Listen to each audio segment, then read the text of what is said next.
Assalamualaikum warahmatullahi wabarakatuh. Alhamdulillahirabbil alamin wa bihi nasta'in wa ala umurid dunya waddin sayyidina wa maulana Muhammadin wa ala alihi wa sahbihi ajmain. Amma ba'du. Pertama-tama marilah kita haturkan puja dan puji syukur kita kehadirat Allah Subhanahu wa taala karena atas berkat rahmat, hidayah dan inayahnya kita dapat mengikuti matkul pada kali ini dengan keadaan sehat walafiat. Dan kedua kalinya tak lupa juga kita haturkan sholawat serta salam ke junjungan kita Nabi Agung Nabi Muhammad Sallallahu Alaihi Wasallam yang kita tunggu-tunggu syafaatnya di yaumul kiamah nanti. Sebelum presentasi kali ini kami buka, perkenankan saya memperkenalkan kelompok kami. Yang pertama yaitu satu Umi Salamah, saya sendiri sebagai moderator. Yang kedua yaitu Rizky Advina Finurik sebagai pemateri. Yang ketiga yaitu Neni Setianingsih sebagai pemateri. Dan yang keempat Miftahul Jana sebagai pemateri. Di sini kami akan membahas tentang gangguan retardasi mental dan penyalahgunaan zat adiktif. Pengertian retardasi mental. Retardasi mental atau dalam bahasa Indonesia dikenal dengan sebutan keterbelakangan mental atau tuna grahita merupakan salah satu masalah psikologi. Keterbelakangan mental juga dikenal dengan istilah disabilitas intelektual atau intellectual disability. Retardasi mental atau RM atau bisa disebut keterbelakangan mental, disability intelektual atau DI merupakan kelainan mental anak di mana tingkat kecerdasan berada di bawah rata-rata orang normal, yaitu IQ-nya kurang dari 70. Dan terdapat gangguan dalam retardasi mental disebut juga oligofrenia atau sama dengan oligo sama dengan kurang atau sedikit dan fren sama dengan jiwa atau bisa disebut tuna mental. Tingkat kecerdasan di bawah rata-rata bukan berarti seseorang tersebut tidak bisa belajar sama sekali. Mereka adalah orang yang dapat mempelajari keterampilan baru. Hanya saja prosesnya lebih lambat dibandingkan orang normal. Gejala retardasi mental yaitu ada 3. Yang pertama, fungsi intelektual umum di bawah normal. Dan yang kedua yaitu terdapat kendala dalam perilaku adaptif sosial. Dan yang ketiga, gejala timbul dalam masa perkembangan atau di bawah usia 18 tahun.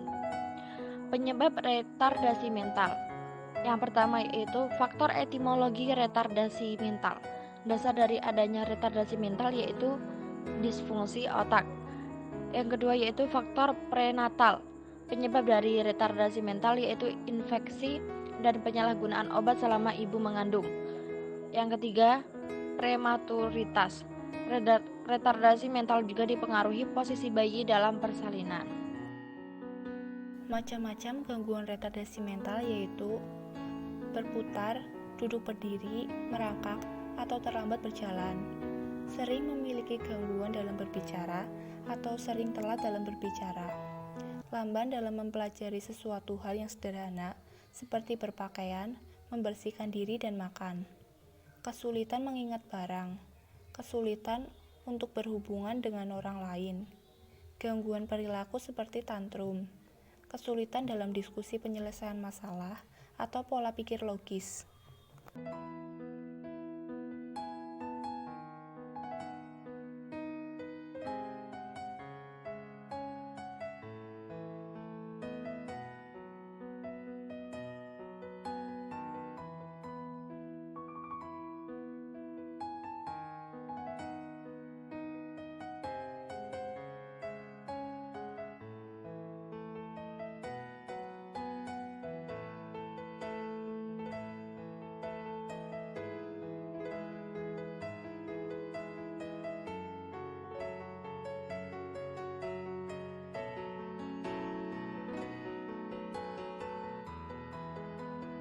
Penyalahgunaan zat dan alkohol.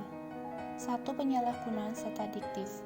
Penyalahgunaan zat adalah penggunaan obat secara tetap yang bukan untuk tujuan pengobatan atau yang digunakan tanpa mengikuti takaran yang seharusnya. A. Narkotika. Menurut UU RI nomor 22 tahun 1997, narkotika adalah zat atau obat yang berasal dari tanaman atau bukan tanaman baik sintetis maupun semi-sintetis yang bisa mengakibatkan penurunan atau perubahan kesadaran, hilangnya rasa nyeri, dan dapat menimbulkan efek B. Psikotropika. Menurut UU RI nomor 5 tahun 1997, zat psikotropika adalah zat atau obat selain narkotika, baik secara alami maupun sintetis, yang berpengaruh secara psikoaktif maupun susunan saraf pusat yang mengakibatkan perubahan mental dan perilaku. 2. Penyalahgunaan alkohol. Alkoholisme adalah penyakit menahun yang ditandai dengan kecenderungan untuk meminum lebih dari yang direncanakan, kegagalan usaha untuk menghentikan minum minuman keras, dan terus meminum minuman keras walaupun dengan konsekuensi sosial dan pekerjaan yang merugikan, yaitu menggunakan obat-obatan. Kedua, rumah sakit atau panti khusus. Penempatan untuk anak retardasi mental memerlukan pertimbangan khusus atas dasar kedudukan sosial keluarga. Ketiga, psikoterapi.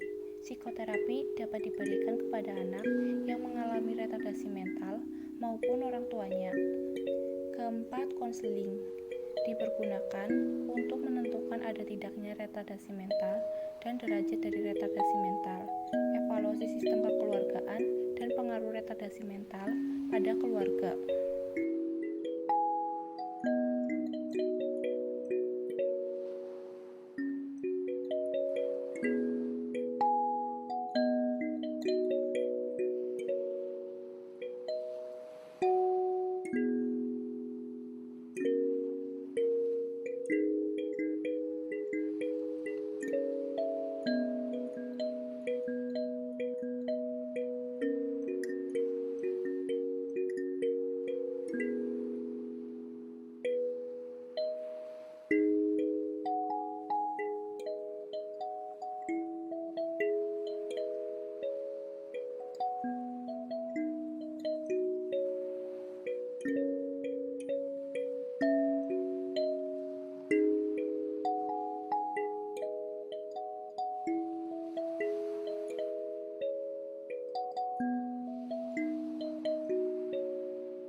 Sebagai tindakan menentang orang tua, guru, gejala penyalahgunaan zat adiktif dan alkohol. Penyalahgunaan zat adiktif. Menurut PDGJ 3, diagnosis terhadap ketergantungan dapat ditegakkan jika ditemukan 3 atau lebih gejala di bawah ini yang dialami dalam masa 1 tahun sebelumnya. Adanya keinginan yang kuat atau dorongan yang memaksa untuk menggunakan psikoaktif. Kesulitan dalam mengendalikan perilaku menggunakan zat, terutama sejak mulainya usaha penghentian atau pada tingkat sedang menggunakan. Keadaan putus zat secara fisiologis ketika penghentian menggunakan zat atau pengurangan terbukti dengan adanya gejala putus zat yang khas atau orang menggunakan zat atau golongan zat yang sejenis dengan tujuan untuk menghilangkan atau menghindari gejala putus zat. Selanjutnya, penyalahgunaan alkohol. Ketergantungan terjadi ketika orang yang kecanduan alkohol telah berkembang ke tahap ketergantungan, mempunyai ketidakmampuan untuk mengendalikan minumnya, dan telah mengembangkan toleransinya terhadap alkohol. Gejala kecanduan alkohol yang jelas dalam bentuk fisik adalah ketergantungan pada alkohol dan ketidakmampuan untuk berhenti walaupun sudah parah akibat fisik dan psikologis yang dialaminya. Tanda-tanda fisik penyalahgunaan alkohol yaitu penurunan berat badan, sakit di perut, mati rasa di tangan atau di kaki, bicara meracau, kegoyangan sementara saat mabuk. Antara lain A. Konseling, D. Detoksifikasi, C. Terapi obat-obatan, D. Pemulihan di rumah. Unity of Sense, retardasi mental. Rasulullah SAW bersabda, Sesungguhnya seorang niscaya punya suatu derajat di sisi Allah Subhanahu wa taala yang tidak akan dicapainya dengan amal, sampai ia diuji dengan cobaan di badannya. Lalu dengan ujian itu ia mencapai derajat tersebut. Hadis riwayat Abu Daud. Penyalahgunaan zat aditif dan alkohol. Menurut ulama, narkoba adalah sesuatu yang bersifat mukhdarat atau mematikan rasa dan mufaturat atau membuat lemah. Maka itu, hukum penggunaan narkoba diharamkan dalam Islam. Dalil yang menunjukkan narkoba haram. Rasulullah SAW melarang dari segala yang memabukkan dan mufatir atau yang membuat lemah. Hadis riwayat Abu Daud nomor 3286 dan Ahmad 29. Syekh Al-Albani mengatakan bahwa hadis ini dhaif. Jika khamr itu haram, maka demikian pula dengan mufatir atau narkoba. Sekian dan terima kasih dari penjelasan dari kelompok kami. Semoga bermanfaat. Maaf bila ada kekurangan. Wassalamualaikum warahmatullahi wabarakatuh.